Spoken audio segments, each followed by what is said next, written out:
शिव गुरु चर्चा सुनने के लिए सब्सक्राइब करें हमारा यूट्यूब चैनल और सबसे पहले शिव गुरु चर्चा के लिए क्लिक करें हमारे नोटिफिकेशन बेल आइकन को। कहीं दिया से दिया कुछ देर में हवा के झोंके में बुझ जाएगा। चिंता छोड़िए, आगे बढ़िए। नेक्स्ट।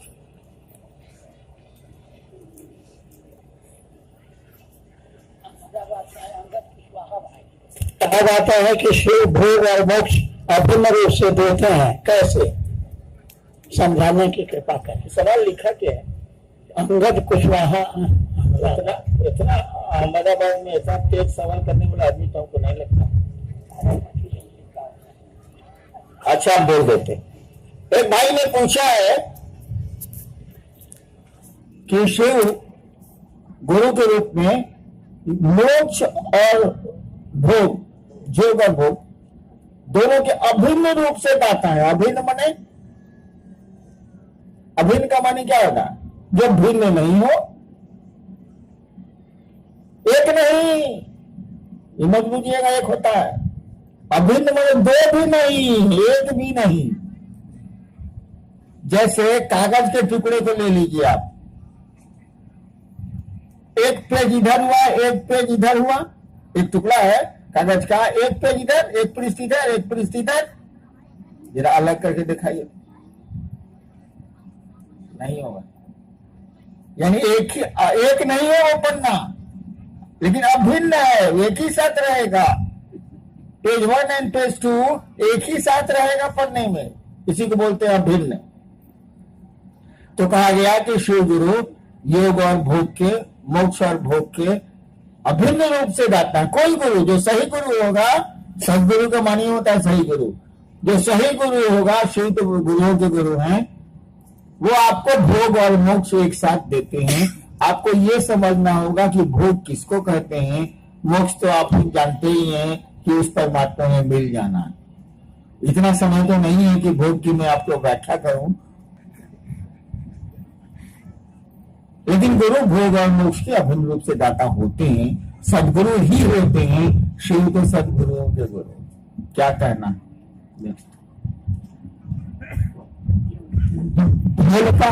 तो भाई सुधीर जी हैं, आपको प्रणाम करते हुए कह रहे हैं कि गुरु कार्य में परेशानियां, बाधाएं बहुत आती हैं, कैसे कार्य किया जाए? प्रयास तो बहुत करता हूं।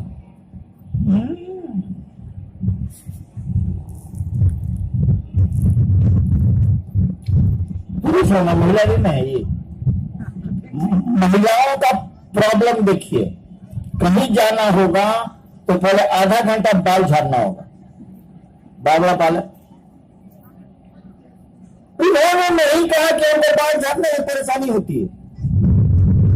मैं कहता था जब शिव गुरु हुआ, आसमान के लोगों से मैं मिला तो हमको भी छोटा जैसा पालता बहुत। अब तो मैं आसमान से कहता था कि बाबू हम नहा लिया, चलो बाल झाड़ेंगे। और 2-3 महीना तक आसमान से मैं बाल झड़वाता था।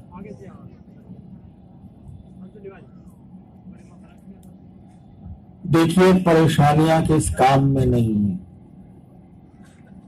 सब जगह समस्याएं हैं, सब जगह परेशानियां हैं, लेकिन इसी परेशानियों में कोई हिमालय की उपत्यका पर, माउंट एवरेस्ट पर चढ़ा है कि नहीं चढ़ा है? अब लोग चढ़ते हैं कि नहीं चढ़ते हैं उन बर्फीली हवा और फिसलन के बीच? माउंट एवरेस्ट पर भी चढ़ने वाले लोग हैं धरती पर, जिनका नाम हम आप IAS और BPSC की परीक्षा में लिखते पूछा जाता है।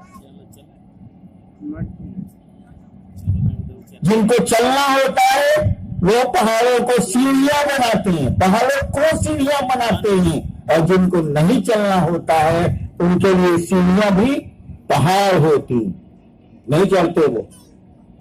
और जब तक जिंदगी है, शिव गुरु का पद तो छोड़ दीजिए, वहां तो आसानी भी है, शिव की मदद भी है।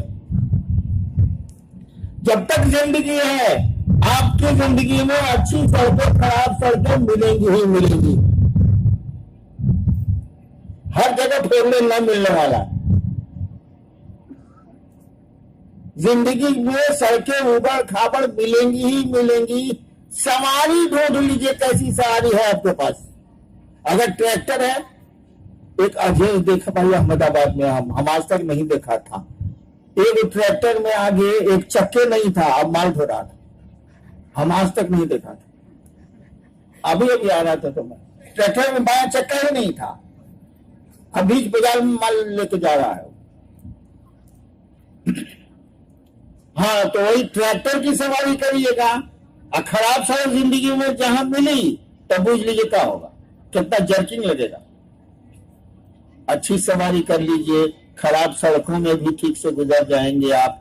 अच्छी सड़कें तो अच्छी होती ही होती हैं, इसीलिए मैंने कहा सवारी ठीक कीजिए, शिव की सवारी पकड़िए जिंदगी में और चलिए।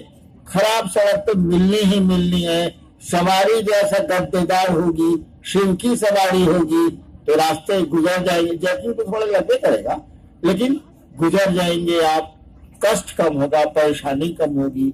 और शिव कार्य में कहें कोनो काम में बड़ी परेशानी है बाप,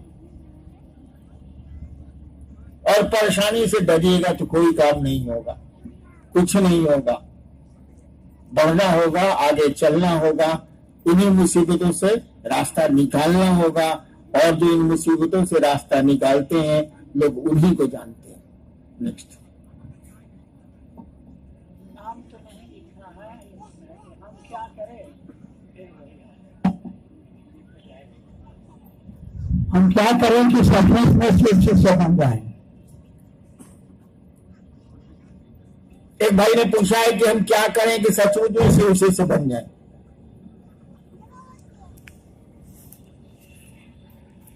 भाई शिव शिष्य का माने सचमुच नहीं होता है का? दूध का माने क्या होता है, हमेशा पानी में लगाएगा। शिव से बने शिव से। भाई साहब ने पूछा सचमुच यानी कुछ गड़बड़ भी होता है शिव सिस्टम में? भाई साहब को अनुभव है ना, हम लोग कहते हैं बढ़िया दूध देगा ना। मैंने भाई साहब को पता है कि दूध खराब भी होता है। देखो बाबू, ये आध्यात्म है, यहाँ शिव का मामला है, यहाँ गुरु का मामला है। गुरु की दया ही आध्यात्म में शुरुआत है, शिव शिष्यता में शुरुआत है, और उन्हीं की दया आपको ले चलती है, उन्हीं की दया आपको पहुंचाती भी है। शुरू से अंत तक जो चीज काम करती है वो है आपके गुरु महादेव की दया। तो सचमुच में शिव शिष्य होइए या शिव शिष्य होइए, काम तो गुरु की दया ही करेगी।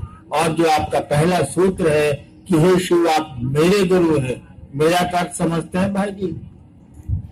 हे शिव आप मेरे गुरु हैं, नहीं लिखा हुआ है कि हे शिव आप जगत गुरु है। पहले सूत्र में है जगत गुरु है, जबकि है वो लिखा हुआ हे शिव आप मेरे गुरु हैं। मेरा का मानिए समझते हैं?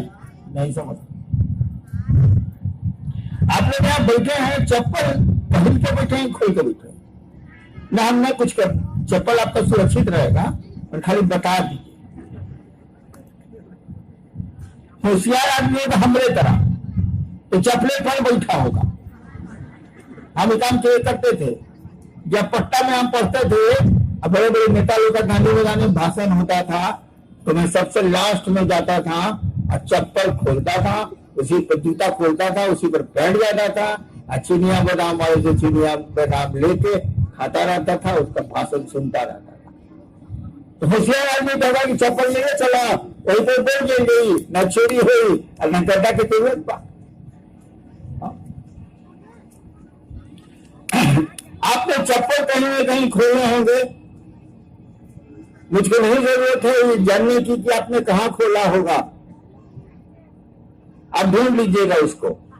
ऐसा होता है क्या कि आप चप्पल खोल के आए हैं, कहीं बैठे हैं, कहीं खोले हैं, यहां से निकलते निकलते आपको मोबाइल से फोन आता है चप्पल का, ए दीदी हम देखिए, बाय बाय बाय बम्बाई हम आता है ऐसा। आपका पॉकेट में पैसा होगा, पैसा बताता है कि आपके पॉकेट में कितना होगा, कि आपको मालूम है कि कितना है वो, आपको मालूम है कि आपकी चप्पल कहां है, आपको मालूम है कि आपका घर कहां है, आपका परिवार कहां है, परिजन कहां है, लोग कहां है, आपके कपड़े कहां है, आपको मालूम है। क्यों? मेरा कपड़ा कहाँ है बताइए? नहीं बता सकते आप, क्योंकि वो आपका नहीं है। मेरा शब्द इतना खतरनाक होता, मेरी चप्पल, मेरा जूता, मेरा घर, मेरा बेटा, मेरे बाप, मेरी मां, मेरी पत्नी, मेरे पति, यही मेरा शब्द का प्रयोग हुआ है पहले सूत्र में। हे शिव, आप मेरे गुरु हैं, यानी जान भी नहीं रहेगी, जान नहीं आपके चप्पल में। आपको पता है चप्पल मेरी कहां है और कैसी है? निर्जीव है आपके पैसे, कागज के टुकड़े हैं वो नहीं बोलते कि आपके पास कितने हैं, वो आपको पता होता है कि पैसे कितने हैं मेरे पास। देखिए ये मेरा कितना खतरनाक होता है, यानी आपकी परवाह, आपकी चिंता इतनी होती है कि आपको उसके बारे में सब कुछ पता होता। अगर मन ने ये पकड़ लिया, जो पहला सूत्र है आपका, हे शिव आप मेरे गुरु है, अगर पकड़ लिया कि हे शिव आप मेरे गुरु हैं, मेरे गुरु तो हिले माने चाहे मत माने, गुरु सब करेंगे।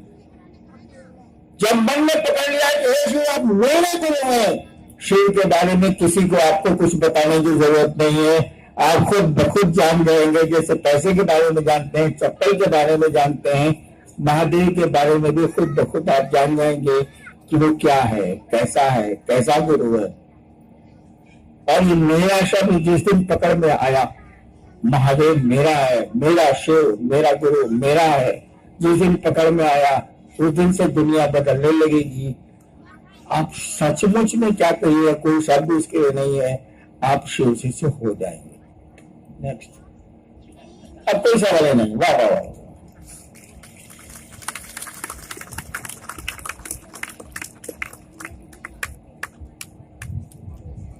अहमदाबाद का ये शिव गुरु महोत्सव आप आए, अच्छा लगा। मेरी चाहत क्या है, मैं चाहता क्या, मैं चाहता हूं कि आप शिव के सचमुच में शिष्य बने। जय भाई साहब ने कहा है, आप शिव के सचमुच में शिष्य बने, आप समझें कि वो महादेव मेरा गुरु है, मेरा।